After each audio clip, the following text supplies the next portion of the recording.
Salut Kiki, comment c'est? Aujourd'hui, nous avons la Tamiya XV01 qui est prête sur le départ pour aller chez Willy.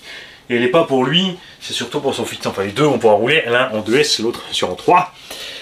C'est le petit qui va rouler en 3, c'est papa qui va rouler en 2. Cette XV01, je me suis régalé avec et j'aimerais vraiment retrouver la même chose en 1.8 ou en 1.7. La carreau, Willy le sait, corsé devant, mais il y a une carreau de Lancia Delta avec en plus dans la boîte d'origine. De cette même casse, on a aussi la cale de train haut à alu avant option, qui n'est pas de série. À la place du Castle 5007, il a dit c'est peut-être un peu violent, on a mis le 4000 kV 3652 Robitronic avec un variateur Razer 60 A. Pour remettre le cache, il faudrait découper le cache. Parce que si tu mets le vario devant, là, il faut sur le châssis de côté. Je te laisse faire, Willy, parce que je voulais pas découper le cache. D'un autre côté, après, il n'y a pas besoin, spécialement ça. Sauf si tu veux couvrir le récepteur à l'arrière ou faire qu'une partie du cache sur le récepteur. L'interrupteur, je l'ai mis là. Tu feras proprement la découpe. Je n'ai pas la patience pour ces trucs.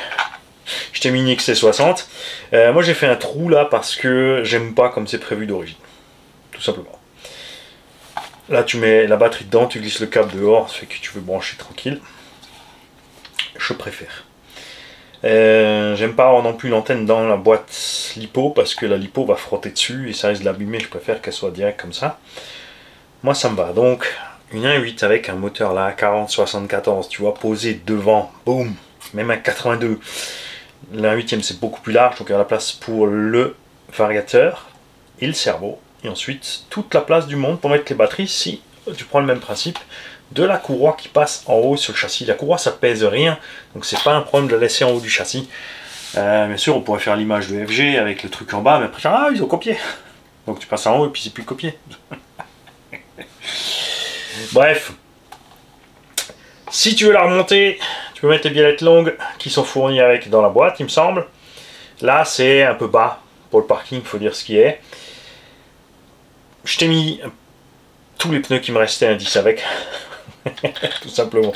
Le diff avant donc est rempli d'une goutte de 1 million, ça va juste bien, l'arrière est détendu. J'ai changé les roulements de roue arrière, ils n'ont pas aimé la session d'eau, c'était des double Z, donc on a mis des étanches au passage, et là ça va crème. Mani est content. Et c'est vraiment dommage de ne pas avoir plus de construction du genre. En 1.8 en plus on aura plus de place ici, comme dit tu peux, alors la batterie pourrait même être carrément devant aussi, et puis après c'est sûr ça te ferait des longs câbles moteurs, mais d'un autre côté il y aurait de la place en 1.8 pour faire un truc terrible comme ça. L'avantage bien sûr d'avoir tout le poids devant, c'est une maniabilité phénoménale, tout simplement. Avec tu as une radio turbo racing comme ceci pour le petit, donc qui est un peu plus compact, qui est bridable. Je t'ai réglé donc les butées de direction. Tu peux les diminuer, tu tournes le volant à fond et tu appuies de trim direction plus ou moins. Donc si tu tournes à fond à droite, tu règles à droite, si tu tournes à fond à gauche, tu tournes à gauche. Si pour les gaz c'est pareil, si en 4000 kV avec le 2S c'est trop pour le petit, c'est pareil. Tu éteins la machine, tu mets gaz à fond et tu appuies la touche moins du trim des gaz plusieurs fois. Ça va te brider les gaz. Donc ça c'est cool. Je t'ai remis dessus les pneus d'origine juste pour le look rallye sorti de la boîte, et bien sûr les rails 28 avec qui ballonnent pas, ceux qui ballonnent on fait les spéciales traction, tout ce qu'il faut est à bord. Est-ce que j'ai oublié quelque chose? Non, je crois que c'est bon. On va utiliser le 5700 kV dans le BBX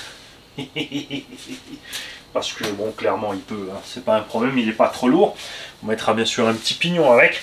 Et le combo Toro 60 A 1950 kV qu'on avait là-dedans, on va le mettre soit dans le DT03, voilà, dans le DT03 il mérite un peu plus aussi. Hein. On mettra peut-être dans le Rising Fighter, parce que là-bas, faut pas trop. Donc avec un pignon assez gros, il y a moyen, tu vois, avec une petite 3S 2002, de faire un truc quand même assez cool. On verra si je passe après le test de la... Alors, cette XV01, ça c'est la normale, existe en amorto long aussi, donc plus rallye. Je vais peut-être me pencher sur celle-là. Il y a une autre qui me plaît, c'est la XV02. La XV02 par contre a le moteur au centre, transmission par cardan, un diff central en plus. Ça change tout l'équilibre parce qu'il y a vraiment une nette différence à piloter un engin avec le moteur devant en 4x4. Surtout en petit indice comme ça. Encore en 1.8 ça va, on est bien avec nos GT, mais les indices c'est plutôt sensible et franchement moi je préfère comme ça. Ce qui me plaît aussi c'est le silence total de fonctionnement avec la courroie et c'est génial. Il y a un truc que je voulais dire encore que j'ai oublié. Ben, tant pis Mani. Ah oui, cette XV01 normalement devait aller chez la Team Crazy. Team Crazy dont on a partagé des vidéos, c'est une chaîne YouTube, c'est des gars qui font de la compète aussi, ils font du nitro, ils font de l'électro. J'aurais juste dit il me faut un tout petit délai, le temps de... Parce que je voulais encore faire quelques vidéos, ils m'ont dit il n'y a pas de souci, de toute façon nous là c'est la pause, c'était la pause je sais pas quoi là, ils ont dit ils reprennent plus tard. J'ai remailé, plus de réponse. J'ai mailé 4-5 fois, ils ne me répondent plus. Alors je sais pas si la Team Crazy s'est arrêtée, s'ils n'ont plus de chaîne YouTube, s'ils n'ont pas le temps parce qu'ils font la compète, je ne sais pas. Ça fait... j'ai attendu 6 mois. Plus de news. Donc quelqu'un a des news de la Team Crazy, ben donnez-nous-en. Ou allez leur dire, allez, mon gars, Mani, t'as écrit pourquoi t'as pas répondu? Parce que peut-être que tu la voulais plus, c'est pas un problème. Peut-être que tu as vu les vidéos et tu dis non, je veux pas rouler une voiture que lui l'a roulé, et puis voilà, j'aime pas parce qu'il a fait un trou. C'est pas un problème, il faut me le dire. Mais plus répondre, c'est étrange. Perso, c'est pas grave, mais c'est bizarre. Je vous souhaite à tous une belle journée, les gars. Willy, je vais t'emballer tout ça. On me prendre un carton un peu plus grand. C'est pas pratique en fait d'emballer une boîte d'origine, puisqu'il y a encore la carreau dedans, toutes les roues et les pièces en plus, puisque moi j'ai pas monté les pare-boues, il existe les pare-boues hein, pour ceux qui vont partir mon rallye. Il y a les pneus d'origine, puisque d'origine tu as des gros pneus à crampons comme ça avec.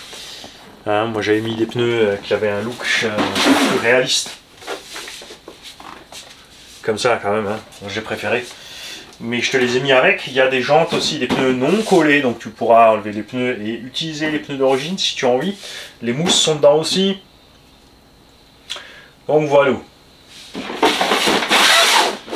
On se tient au jus et j'espère que tu auras encore cette caisse avant Noël pour le Ptio. Ça serait super. Tous ceux qui ont testé différents types de Tamiya, laissez-nous vos retours sur l'utilisation. Qu'est-ce que vous aimez, qu'est-ce que vous n'avez pas aimé. Comme toujours, c'est très important pour moi dans les commentaires que tout le monde s'y mette. Des fois vous allez me dire, ah, mais c'est à répétition, j'ai déjà dit. Oui, mais c'était il y a 100 ou 200 vidéos. Ouais, ok, d'accord. 3 vidéos par jour, 200 vidéos, c'était il y a 2 mois.